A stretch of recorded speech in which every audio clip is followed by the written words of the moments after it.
ಅಲ್ಲಿ ಇಡ್ರಿ, ಏನೋ ಟೆನ್ಷನಲ್ಲಿ ಇದ್ದೀನಿ. ಈ ಮಾಡೆಲ್ಲು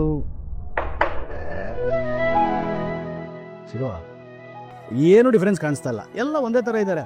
ಈಗ ನೋಡು, ನನ್ನ ಮುಂದೆ ದೀಪ ನಿಂತಿದ್ದಾಳೆ, ಅವಳು ನನ್ನ ಕಣ್ಗೆ ಈಗ ಮಾಡೆಲ್ ಥರನೇ ಕಾಣಿಸ್ತಾಳೆ.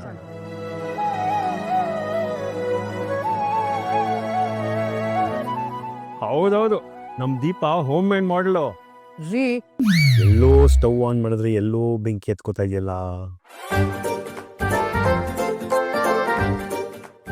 ಏನು ಮಾವ ನೀವು ದೀಪ ಅವ್ರನ್ನ ಮಾಡೋಕ್ಕೆಲ್ಲ ಕಂಪೇರ್ ಮಾಡ್ತಿದ್ದೀರಾ?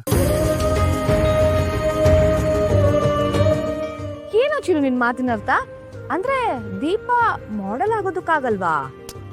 ಅಲ್ಲ ಚಿಕ್ಕಮ್ಮ, ದೀಪ ಅವ್ರು ಯಾಕೆ ಮಾಡ್ಲಾಗ್ತಾರೆ? ಅವ್ರ ಕೆಲಸನ ಅದು. ಹೌದೌದು, ಅವಳು ಏನೇ ಇದ್ರು ಅಡಿಗೆ ಮನೆಯಲ್ಲಿ ಚಾಕ್ರಿ ಮಾಡೋದು, ಇಲ್ಲ ಅಂದ್ರೆ ಅವಳು ಟೈಲರಿಂಗ್ ಮಿಷಿನ್ ಇದೆಯಲ್ಲ ಅದ್ರ ಮೇಲೆ ಕುತ್ಕೊಂಡು ಕುಟ ಕುಟ ಕುಟ ಅಂತ ಹೊಲಿತಾ ಕುತ್ಕೊಳ್ಳೋದು.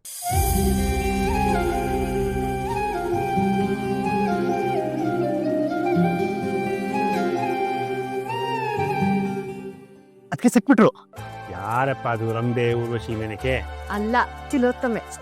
ಇವ್ರು ನೋಡಿ, ಬ್ಯೂಟಿಫುಲ್ ಆಗಿದ್ದಾರೆ. ಇವ್ರು ಪಕ್ಕಾ ಸೂಟ್ ಆಗ್ತಾರೆ. Yes Chiru, super. ಅಲ್ವಾ ಅದಕ್ಕೆ ಸೂಟ್ ಆಗ್ತಾರಲ್ಲ? ನೀನ್ ಇಷ್ಟು ದಿನ ಹುಡುಕಿದ್ದಕ್ಕೂ ಸಾರ್ಥಕ ಆಯ್ತು. ನಿನ್ನ ಟೇಸ್ಟ್ಗೆ ಕರೆಕ್ಟ್ ಆಗಿ ಮ್ಯಾಚ್ ಆಗೋ ತರ ಹುಡುಗಿನೇ ಸಿಕ್ಕಿದಾಳೆ. ಅಬ್ಬಾ, ಫೈನಲಿ ನಾನು ಅನ್ಕೊಂಡಿದ್ದ ಥರಾನೇ ಹುಡುಗಿ ನಂಗೆ ಸಿಕ್ಬಿಟ್ರು. ಯಾಕ್ರಿ ಹೊಡಿತೀರಿ? ನೋವಾಗುತ್ತೆ ರೀ.